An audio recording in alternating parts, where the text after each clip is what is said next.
Welcome back to another reading and correcting with me, Kindar, the Tiger Writes, and Ty, the Tiger Supervisor.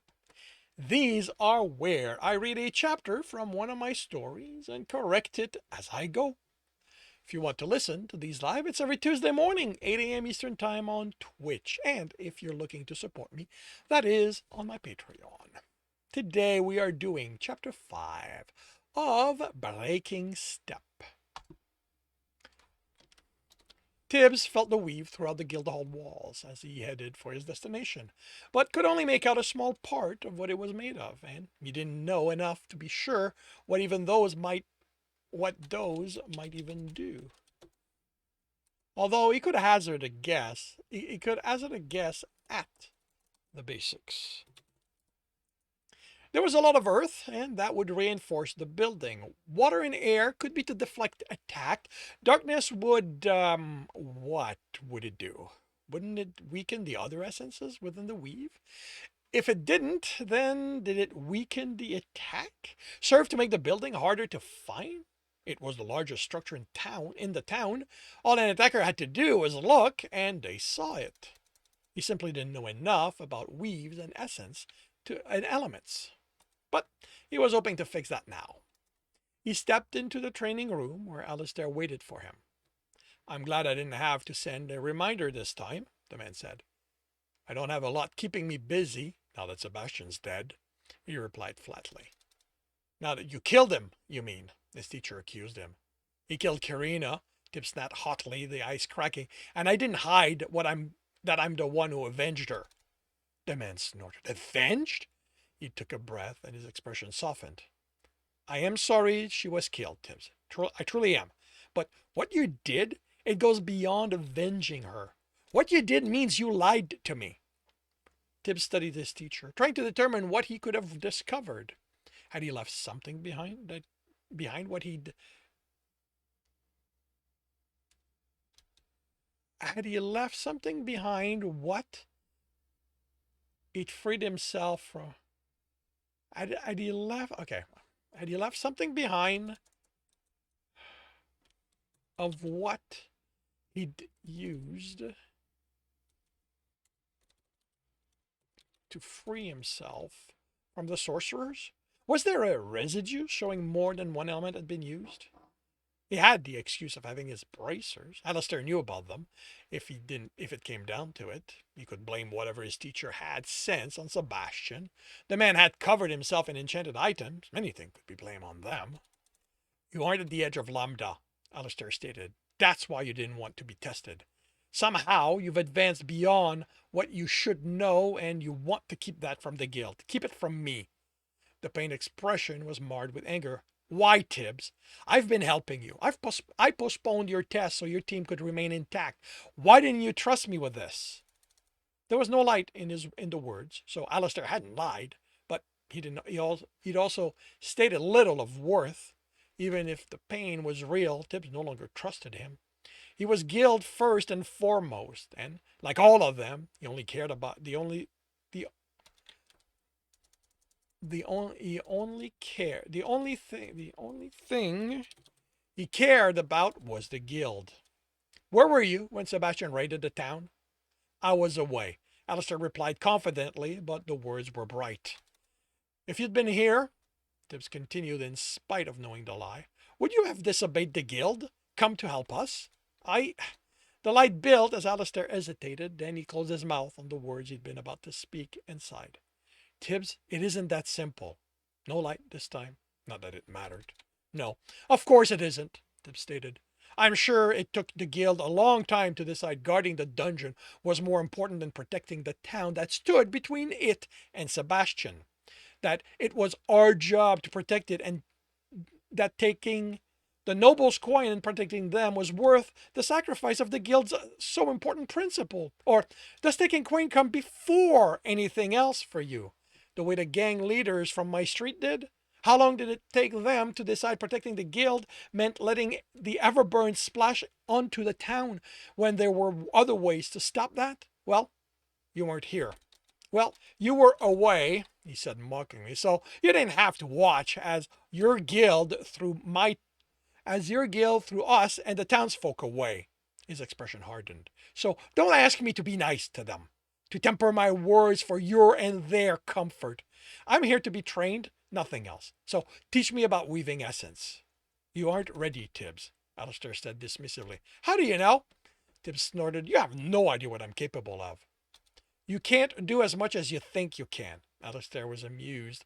What you did to that man tells me you've grown in power, Tibs. But what we do is about more than power. It's about control. That I don't think you've gained since our last training session. You're one to talk about control and what I've gained. You didn't even know amulets could be used as reserve until I showed you. I never needed exactly. You never needed anything. Well, I've had to fight for everything.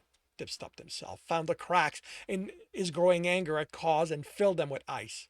Having more essence means you don't need control. That's a fighter's way of thinking, Tibbs, Alistair said, disappointed. We're rogues. We have to be cleverer than them, because they'll always have more power than us. You'll be hard pressed to find one fighter who does more with his essence than make themselves or their weapons harder and stronger. There's a reason they'll pick earth and metal. Even those who choose crystal hardly do anything clever with them. Are there fighters for all the elements? Harry's light. I said you'll be hard pressed, Tibbs, not that you'll never find one. How does the fighter on your team use his element? Wastefully, Tibbs thought. That doesn't change things. More power means I don't need as much control. What do you think weaving is, Tibbs? Alistair demanded. You think it's just about pouring more and more essence into something? It's called weaving. About? Because of the fabric weavers. Have you looked at the clothes you wear? Those designs at the cuffs? Are they just more and more thread pushed together? Teach me and I'll make it happen, Tibbs demanded. No. The shake of the head was sad. I don't care how much you've increased your reserve, how quickly you can pull essence into it as you use it, or how many amulets you have secreted on yourself. If you don't have control, I'll be wasting my time. I can have control, Tibbs snarled, ice cracking. Alistair's smile was filled with satisfaction. Then show me. Land one strike against me. He crossed his arm over his chest, and I'll teach you essence weaving. Tibbs forced more ice in the cracks as he placed a hand on the pommel of his knife. What can I use? An essence attack? Does it have to be my fist? Alistair shrugged. Either, or your sword, or something else. Tibbs flicked his knife, and the jet of water flew at the other rogue without him having to think about it, only for it to deflect to the side at the raising of Alistair's eyebrow. Really? The man asked.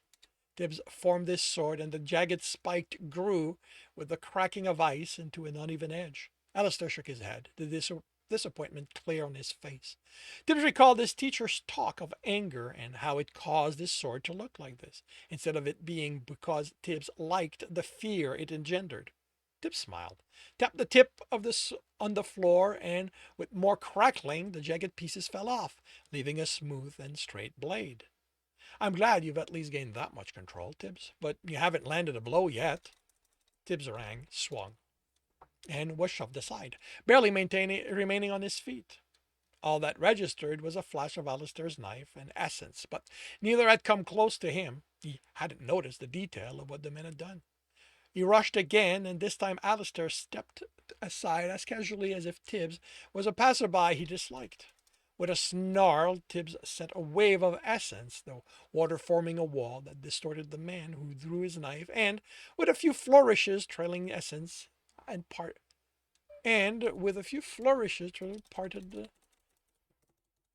parted the wall before it was close to him. Tibbs sent another, then another, and each parted to a slice of that knife. With the next one, Tibbs threw a knife and smiled as Alistair reflexively moved his arm to block it. All he needed was to make contact, and that would. The air behind the parting water crystallized before the arm into clear ice, as intricate as any gem the nobles wore. It shattered as the knife impacted it, but also sent it careening aside. Tib stared, then attacked. Wave of water mixed with shards of ice. He even tried to encase the man in ice, but he stepped aside before it formed, or shattered what Tibs formed with a flick of his knife that trailed essence. Tibs gritted his teeth in annoyance and at the strain of having to fill the constantly appearing crack. Etching! His teacher was stopping Tibs' strongest attack with simple etching. From talks with Carino, he'd gotten the sense that etching was weak, something runners did until they learned weaving, not something to depend on the way Alistair was right now. He set a wave and ran behind it, sword high. When Alistair parted it, Tibs brought the blade down hard. His teacher smiled and barely moved. The blade slid aside just before making contact. Tibs reversed the attack, but Alistair was landing out of reach. Tibs formed water on the floor around Alistair, and he flicked jet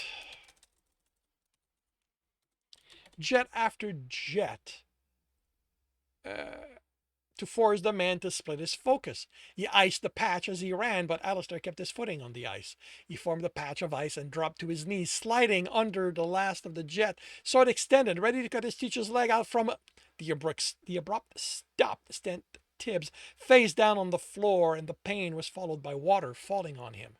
He groaned and pushed himself up, only to drop. He hadn't realized how tired he'd become. He had ample essence, but all he could do for the moment was keep the ice within him from cracking. A few seconds to catch his breath, channels purity only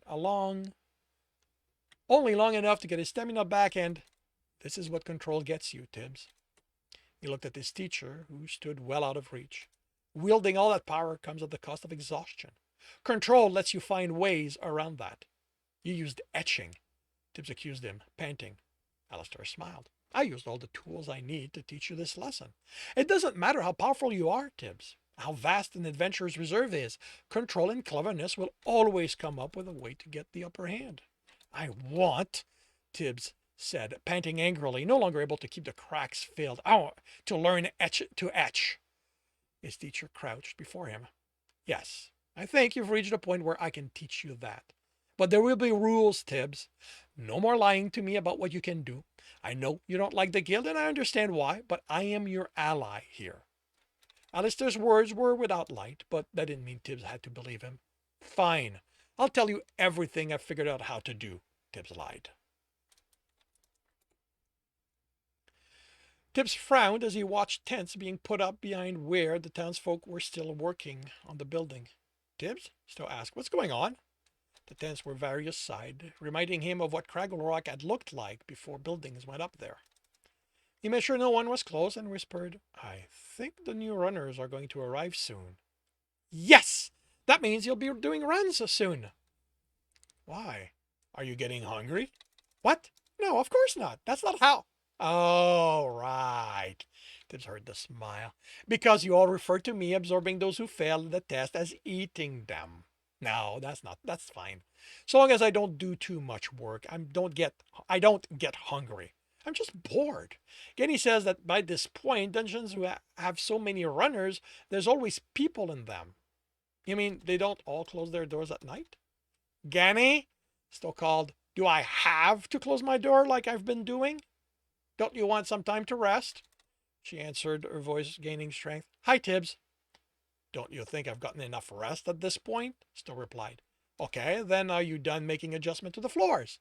Tibbs snorted. There you go.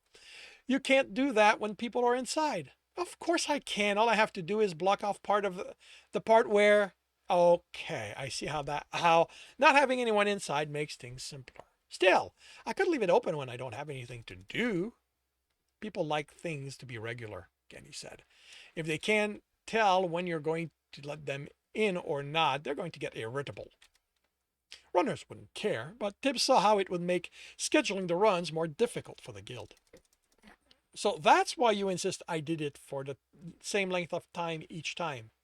That, and in an attempt to get you to understand how time works. I can't believe anyone else is having this hard of a time getting their dungeons to understand such a simple concept. Do you understand time, Tibbs? Stowe asked. He waited until those walking by were far enough and whispered, I know how to count it. Well, how to tell it by where the sun is or where Claria and Taurus are at night. I think void essence has something to do with it. That's interesting. Still said, the sun clariantors aren't within my area of senses, Genny, so don't bother bringing them up. What about time as part of void? I have plenty of that, and I never noticed it doing anything with time. Like you'd have known if it did. You'd have told me. And tried to get me to match how people do it. I'm not sure, Tibs whispered. Kirina said that adventurers who have void as their element sometimes end up being aware of time in different order.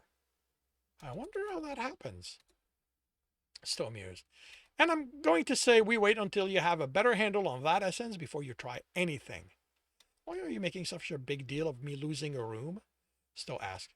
I'm not making a big deal of you losing the room, she replied. I'm making a big deal of what's there in its place. How do you lose a room? Tibs asked. Go on, Genny urged into silence. Tell him. Stowe sighed. I don't know how I did it. I was experimenting with doorways, seeing if I could build a puzzle like those Genny made on the third floor, but with them instead. I set them inside a room because, unlike what someone thinks, I'm not stupid enough to do that in the open, and, well, when I activated the whole thing, the room just wasn't there anymore. Genny sighed in exasperation. Fine. There was something else in its place, and we had to make changes to that part of the fourth floor because I couldn't make it go away. Happy now? How can part of something inside the mountain, inside you, be something you don't know or can't move? And Genny said, that's why we aren't experimenting with void anymore. And this concludes chapter 5 of Breaking Step. If you are enjoying this, please leave a like. If you want to know when the next chapter is going to be up, subscribe and hit the bell. If you want to read the story, it is available for free on Royal Road. If you want to read ahead and support me at the same time, that is on my Patreon, where you can read about 20 chapters ahead of Royal Road. And if you want to listen to these live, it's every Tuesday morning, 8 a.m. Eastern Time on Twitch. The links are in the note. And with that, I shall wish you a good day.